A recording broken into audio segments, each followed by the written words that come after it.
Good morning to everyone.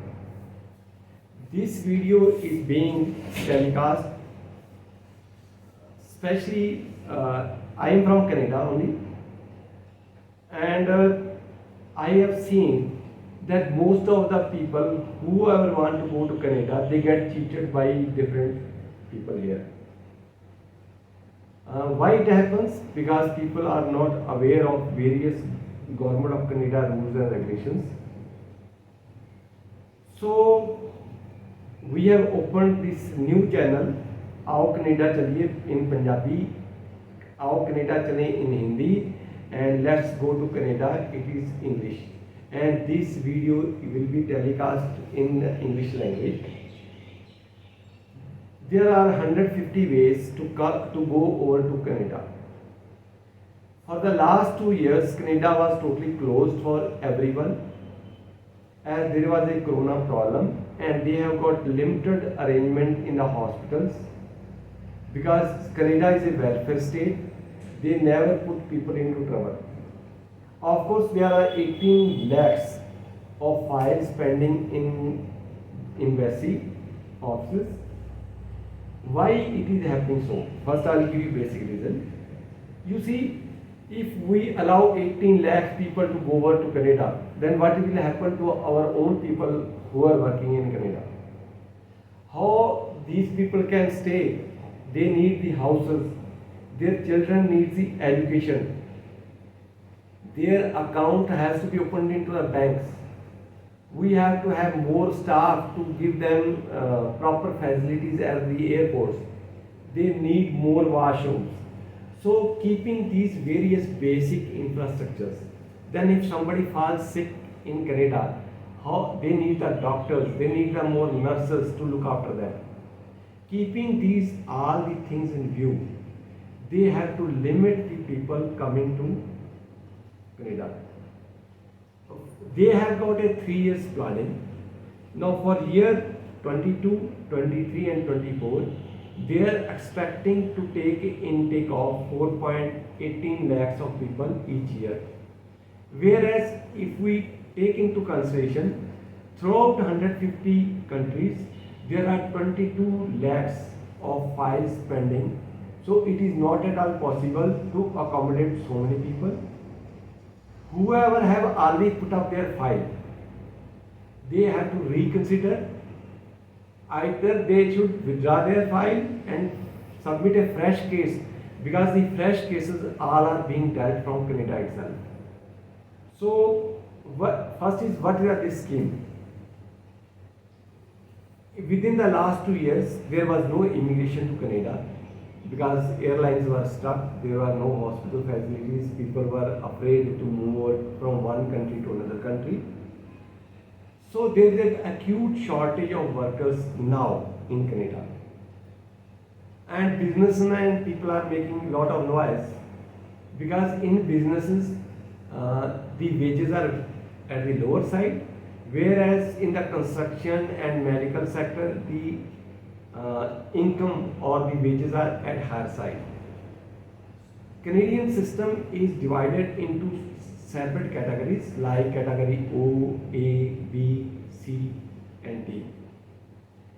This video will only provide the requisite information for category C and D. Rest of the categories, they will be covered in different separate videos. So this is a loophole in the law. That loophole we are going to tell you how to do it.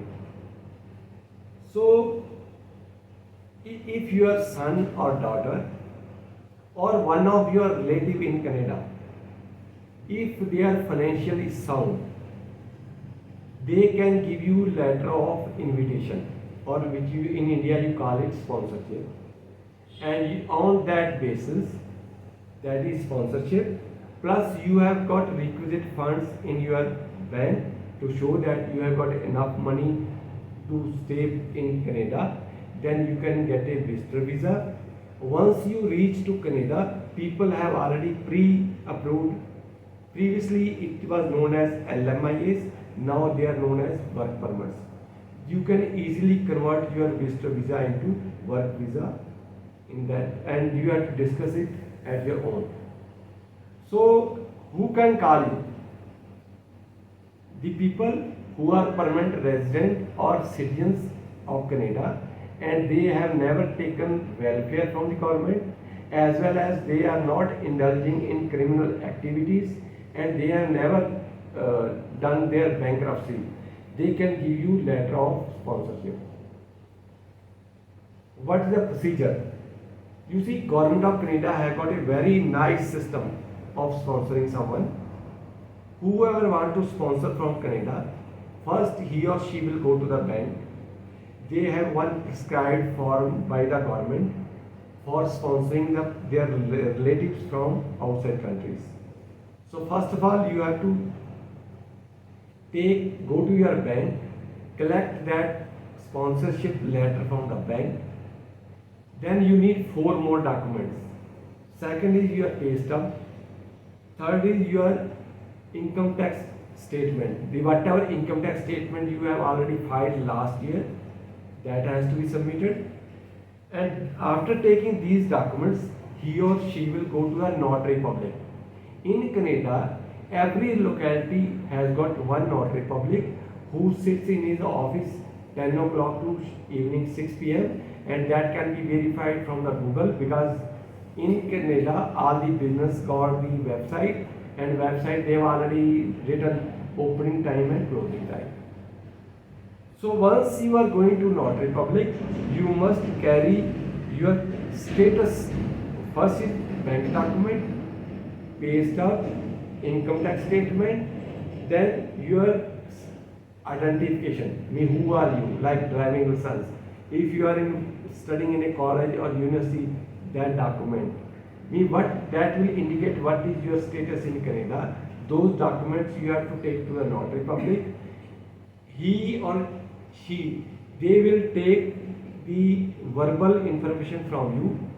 They already got everything in their computer and they will incorporate your information into the computer and they will give you that letter that will be valid for your sponsorship in India.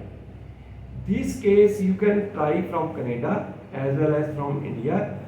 Only the difference is in Canada, because their wages are higher, so they will charge you 500 Canadian dollars.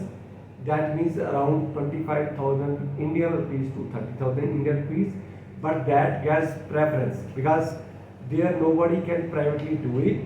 It has to be done by RCIC, and they got a telephonic power to talk with the visa officer. If visa officer have some problem, he can always dial to the local RCIC and ask for any additional information. And who is sponsoring? Whatever he or she should have, that I am going to prescribe here. First is valid pass. The person who want to visit Canada, what they should have? Valid passport, minimum for a period of 6 months or more than that. Police clearance certificate, medical certificate. You must have taken both the injections of corona and you must have a solid proof with you that you have already taken the injection. Then the proof from the bank. You see, you can't make a duplicate or the bogus statement of bank. Reason being, when your case goes to the concerned officer, they will send an email to the concerned bank that do this guy have got money here or no. Bank is not going to disclose you that embassy have asked this information, so be very careful. And once you are submitting your letter of leave, means your employer is allowing you for 15 days or 1 month leave, they are going to talk to your employer that you are allowed to go to Canada or no. So must make sure don't take the steal the letter from your employer and retype everything and submit it, because they are going to ask your employer that will they be able to relieve you or no. How to file your application? The best way is you should file your application on your own computer or iPhone. you can do it. It is very easy. If you don't want to do it yourself, there are many RCICs in India as well as in Canada. Of course, their fees is high because they have already spent too much money to get their license. Others all are unlicensed people. So you can pay higher. They know the latest laws of that Canadian land. They can do your job better. So as I mentioned previously, if you are applying from Canada, they charge you 500 Canadian dollars, but that file is dealt in Canada itself and it is very fast. Within 2 weeks you will get the result. And it, same thing if you apply from India, then 1 year, it may take 1 year or so. By that time that money will get stuck up, your other documents will get outdated and they may ask you many things again and again. So minimum application fee is 10,000 rupees, Indian rupees in India, and maximum 25,000 rupees. It all depends, either you are applying from Chandigarh or from Ludhiana or from Patiala or from a remote place. And what's the right time to visit Canada? You see, Canada is a cold country. From April till end of October, there is no snow. So that's the right time to visit Canada with or without family. The choice is yours. And after reaching Canada, if you want to work there, on visitor visa you are not allowed to work. And please do not work. If you are caught, throughout the life you will be banned to go to Canada. The best procedure is convert your visitor visa into work visa with a government approval so that your employer cannot cheat you. And this facility is available up to 27th of February 2023. If you need any more information, please come over to us. We will help you out. If you are still not satisfied, go to official website of Government of Canada, www.cic.gc.ca. Thank you very much.